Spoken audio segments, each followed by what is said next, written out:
Good afternoon boys. আশা করছি সবাই খুব ভালো আছো, সুস্থ আছো, নিরাপদে আছো। ক্লাসে আছি আমি A G sir, lecturer, department of biology, saint Gregory's high school and college. তোমরা জীববিজ্ঞান প্রথম পত্র অধ্যায় 1 কোষ ও এর গঠন পড়ছিলাম, এবং সেখানে আজকের আমাদের আলোচনার বিষয় হচ্ছে রাইবোজোম। আমি আজকের ক্লাসটি চেষ্টা করেছি কম্পিউটার স্লাইডে নেওয়ার জন্য, যেন কিছু ইনফরমেশন, কিছু ইকুইপমেন্ট, কিছু ডায়াগ্রাম তোমাকে আমি এমনভাবে দেখাতে পারি যে এটা হয়তো বোর্ডে করা পসিবল ছিল না। তো আশা করছি ক্লাসটা তোমরা খুব মনোযোগ দিয়ে করবে। কোথাও যদি কোনো প্রবলেম হয় অবশ্যই প্রশ্ন করবে, আর যদি ভালো লাগে অবশ্যই সেটা কমেন্ট বক্সে জানাবে, কেমন লেগেছে জানাবে। তো চলো ক্লাসটি শুরু করি। যেহেতু আমাদের আজকে আলোচনার বিষয়বস্তু রাইবোজোম, প্রথম কথা হচ্ছে রাইবোজোম কি।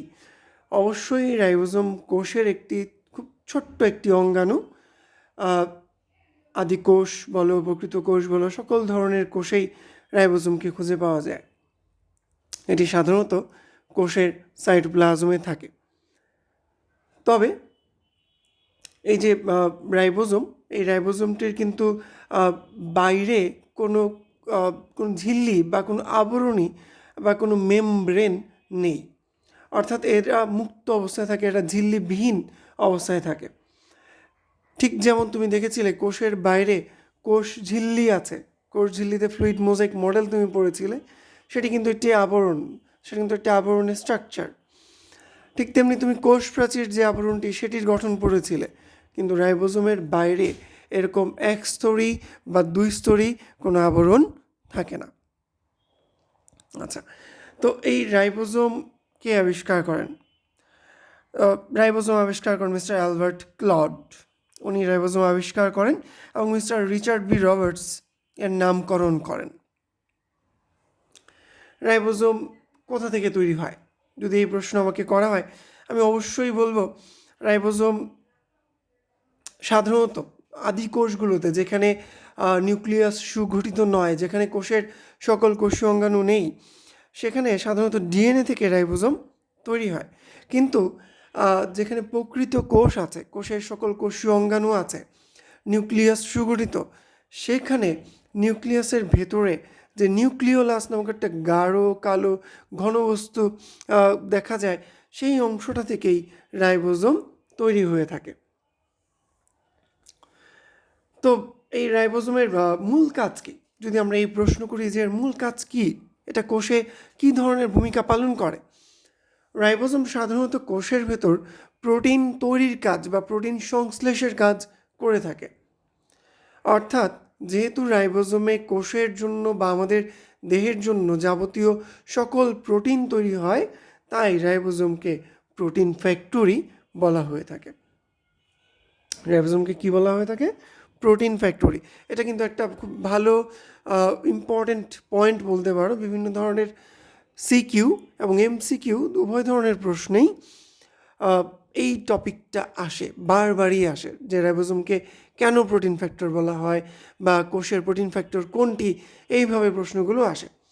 আশা করছি তোমরা যখন পড়বে, আমি আগেও বলেছি আবারও বলি, যখনই পড়তে বসবে হাতে একটা পেন্সিল নিয়ে বসবে, পেন্সিলটা দিয়ে বই দাগাবে, ক্লাসের যেই লেকচারটা এটা দেখবে, শুনবে, খাতায় লিখবে, পেন্সিল দিয়ে বই দাগাবে।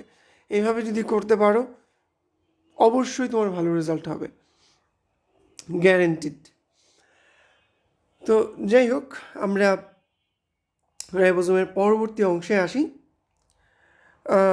তো রাইবোজোমের প্রকারভেদে যদি আমরা একটু আসি, আমরা দেখতে পাই যে রাইবোজোমের প্রকারভেদে দুই প্রকার রাইবোজোম পাওয়া যায়। একটি হচ্ছে 70S রাইবোজোম এবং একটি হচ্ছে 80S রাইবোজোম। তোমাদের ক্লাস নেওয়া শুরু করার পর থেকে আমি সবচেয়ে যে প্রশ্নটা বেশিবার পেয়েছি সেটি হচ্ছে, স্যার কেন 70-এর সাথে এস কেন, বা 80-এর সাথে এস কেন, বা এগুলোর যে ছোট ছোট দুটি উপ-একক আছে, যেমন 70S রাইবোজোমের যে ছোট্ট দুটি উপ-একক আছে 50S ও 30S, এদের যদি আমরা যোগ করি তাহলে তো 80 হওয়ার কথা, 70 কেন হচ্ছে? বা 80S রাইবোজোমের যে উপ একক দুটি আছে 60S ও 40S, এদের যোগ করলে তো 100 হওয়ার কথা, কেন 80S হচ্ছে? এই প্রশ্নগুলোই আমি সবচেয়ে বেশিবার পেয়েছি। তো আশা করছি আজকের ক্লাসে তোমাদের এই প্রশ্নগুলোর উত্তর আমি দিতে পারবো। তো যাই হোক, আসল প্রকারভেদটা শুরু করি। প্রত্যেকটা রাইবোজোমই তোমার দুইটা পার্ট থাকে, একটা হচ্ছে লার্জ সাব ইউনিট আর একটা হচ্ছে স্মল সাব ইউনিট, অর্থাৎ একটি হচ্ছে বড় উপ একক আর একটি হচ্ছে ছোট উপ একক। তুমি দেখতে পাচ্ছ এই যে উপ এককগুলো এখানে দেওয়া আছে, মেনশন করা আছে, তুমি স্ক্রিনে দেখতে পাচ্ছ। সাধারণত একটা রাইবোজোমকে তার ওজনের উপর ভিত্তি করে দুইটা ভাগে ভাগ করা হয়। কার উপর ভিত্তি করে? তার ওজনের উপর ভিত্তি করে, তার অধঃক্ষেপণের উপর ভিত্তি করে, সে কত দ্রুত অধঃক্ষিপ্ত হয়। খুব স্বাভাবিকভাবে যার ওজন বেশি সে খুব দ্রুত অধঃক্ষিপ্ত হবে, যার ওজন কম সে আস্তে আস্তে অধঃক্ষিপ্ত হবে। আচ্ছা, এখন একটু খেয়াল করে দেখো, এখানে যে এসটা লেখা, এই এস দিয়ে কি বোঝায়? এস দিয়ে বোঝায় ভেদবার্গ একক বা ভেদবার্গ ইউনিট।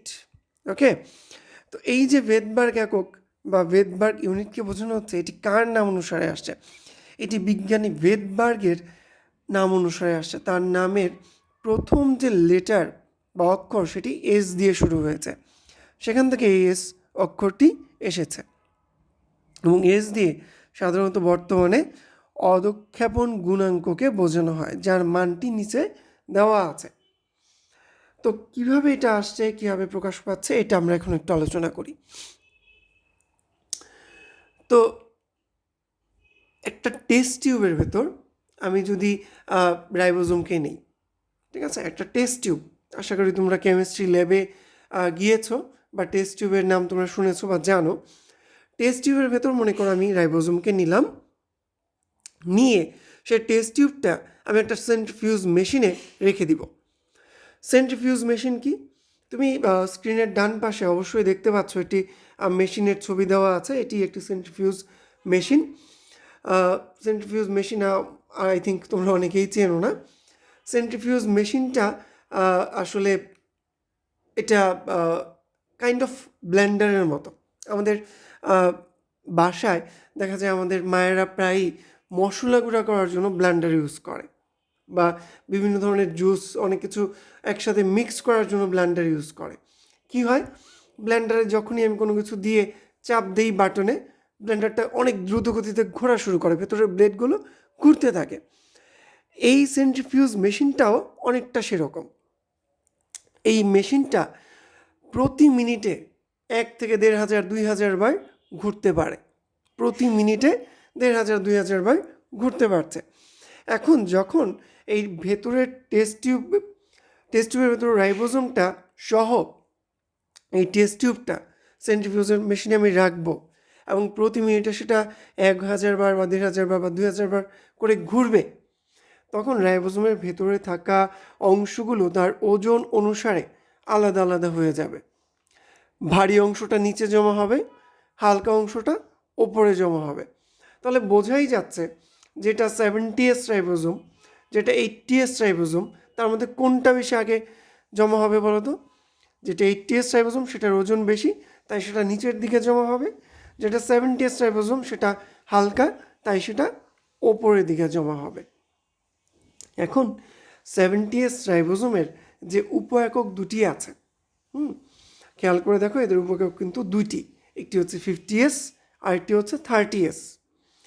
এই উপ একক দুটি মধ্যে একটি হচ্ছে তোমার 50Sটা হচ্ছে large unit, large sub unit বা বড় উপ একক, এবং 30S এটা হচ্ছে ছোট উপ একক। অর্থাৎ আমি যদি 70S রাইবোজোমকে টেস্ট টিউবে নিয়ে আমি সেটাকে তোমার সেন্ট্রিফিউজ মেশিনের মাধ্যমে ঘোরাই প্রতি মিনিটে 1,500 2,000 বার, তাহলে সেইখানে থাকা এই 50S এবং 30S উপ একক দুটির মধ্যে 50S উপ এককটি নিচে জমা হবে, 30S উপ এককটি উপরে জমা হবে, কারণ 50Sটি 30Sএর তুলনায় ভারী। আবার অন্যদিকে 80S রাইবোজোমটির মধ্যে যে উপ-একক দুটি আছে, একটা হচ্ছে 60s ও 40s। তাদের মধ্যে 60s উপ-এককটি তোমার নিচে জমা হবে কারণ এটি বেশি ভারী, ও 40s উপ-এককটি উপরে জমা হবে কারণ এটি হালকা, তুলনামূলক হালকা। তো এই 50s এবং 30s উপ-একক দুটি একসাথে হয়ে 70s রাইবোজোম তৈরি করে, এবং 60s ও 40s রাইবোজোম দুটি তাদের ওজনের কারণে তারা একসাথে হয়ে এমনভাবে মিলিত হয় যেন মনে হয় সেটা 80s রাইবোজোম। আশা করছি তোমরা ব্যাপারটা ক্লিয়ারলি বুঝতে পেরেছ। এখন খেয়াল করো রাইবোজোম আসলে কি দিয়ে তৈরি হয়। রাইবোজোম আসলে শুধুমাত্র আরএনএ ও প্রোটিন দিয়ে তৈরি হয়, ঠিক আছে? শুধুমাত্র আরএনএ এবং প্রোটিন দিয়ে তৈরি হচ্ছে। অর্থাৎ রাইবোজোমে আরএনএ থাকবে। আরএনএ বলতে আমরা রাইবোজোমাল আরএনএ বুঝি, অর্থাৎ রাইবোজোমে যে আরএনএ থাকে সেই আরএনএকে বুঝি। তো এখানে দেখা যাচ্ছে 70s রাইবোজোমে 3টি আরএনএ অণু আছে। একটি হচ্ছে 23s, একটি 16s, একটি 5s মানের আরএনএ। এবং অপরদিকে 80s রাইবোজোমে কয়টি, এখানে কিন্তু এখানে একটা ছোট্ট লেখার মিস্টেক আছে, 4টি আরএনএ অণু আছে, ঠিক আছে? কয়টি আরএনএ অণু? 4টি। তোমার স্ক্রিনে 80s রাইবোজোমের 3 নম্বর লাইনটিতে ছোট্ট একটি ভুল আছে, এখানে 3টি আরএনএ অণুর কথা লেখা আছে, এখানে 4টি হবে। তোমরা যখন খাতায় লিখবে, তোমরা যখন পড়বে একটু কারেকশন করে নেবে।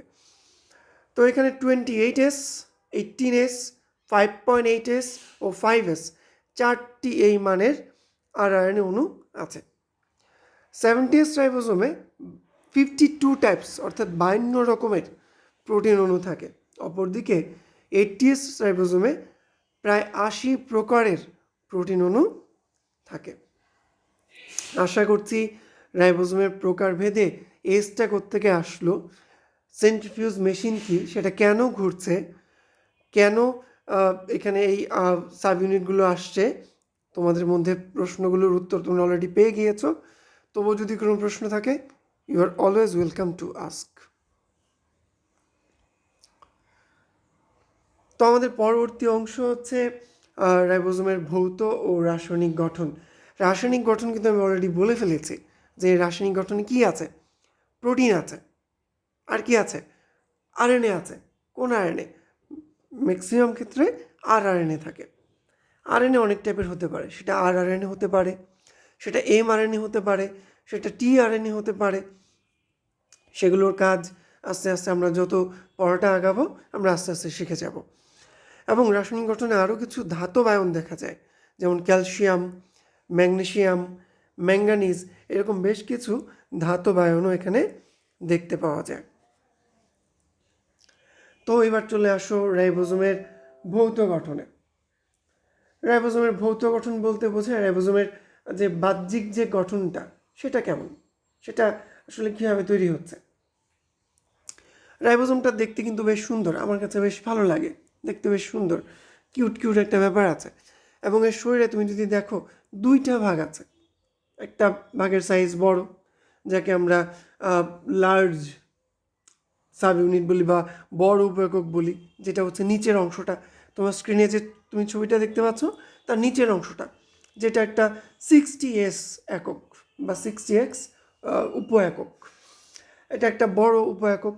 ঠিক ওপরের দিকের যে অংশটা একটু অর্ধডিম্বাকৃতির বা অর্ধবৃত্তাকার অংশটা, সেটা হচ্ছে 40s একক, সেটা ছোট্ট একটা সাব ইউনিট।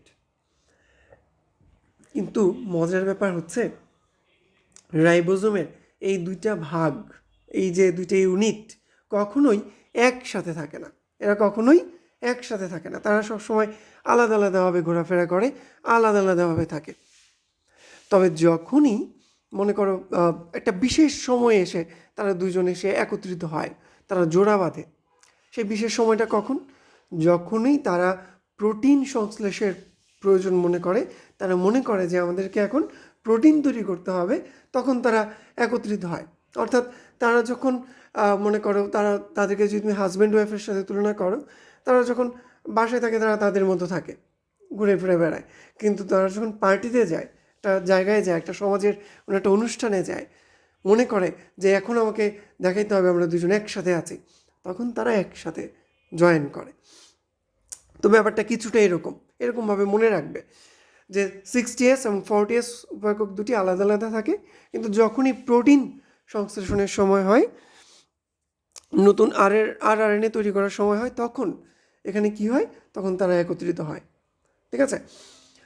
তো এই রাইবোজোম একা একা প্রোটিন তৈরি করতে পারছে না, তারা কিন্তু একা একা প্রোটিন তৈরি করতে পারে না। কার কার সাহায্য লাগে? এজন্য আসলে এখানে কি কি প্রোটিন তৈরি হবে, আমার দেহে কোথায় কোন কোষে কি প্রোটিন তৈরি হবে, এই ইনফরমেশনটা ডিএনএ mRNA-কে দেয়। ডিএনএ কাকে দেয়? mRNA-কে। ঠিক আছে? mRNA ওই ইনফরমেশনটা বা ওই কোডটা, ঠিক আছে, সেই কোডটা এনে রাইবোজোমকে দেয়। mRNA সেই কোডটা বা ইনফরমেশনটা এনে রাইবোজোমকে দেয়।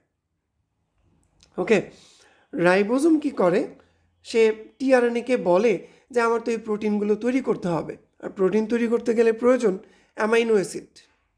টিআরএনএ তখন সেই প্রয়োজনীয় অ্যামাইনো অ্যাসিডগুলোকে সংগ্রহ করে রাইবোজোমে নিয়ে আসে। রাইবোজোমের RNA তখন তোমার সেই নতুন প্রোটিনকে তৈরি করে, অর্থাৎ এখানে তখন নতুন প্রোটিন অণু তৈরি হয়। যখন অনেকগুলো অ্যামাইনো অ্যাসিড পাশাপাশি যুক্ত হয়, একটা স্ট্রাকচার তৈরি করে, তখন তারা এই অ্যামাইনো অ্যাসিডগুলোর যে স্ট্রাকচার, তখন সেটাকে আমরা সাধারণত প্রোটিন বলে থাকি। mRNA থেকে প্রোটিন তৈরির যে প্রসেস, সেটাকে আমরা বলি ট্রান্সলেশন। তো এইভাবেই সাধারণত তোমার ডিএনএ থেকে আসা mRNA-র মাধ্যমে একটা কোড, সেই কোডটা রাইবোজোমে আসে। রাইবোজোম সেই কোডটাকে ব্যবহার করে কতগুলো অ্যামাইনো অ্যাসিডকে সংগ্রহ করে সেখানে প্রোটিন তৈরি করে। তাই রাইবোজোমকে আমরা প্রোটিন তৈরির কারখানা বলে থাকি।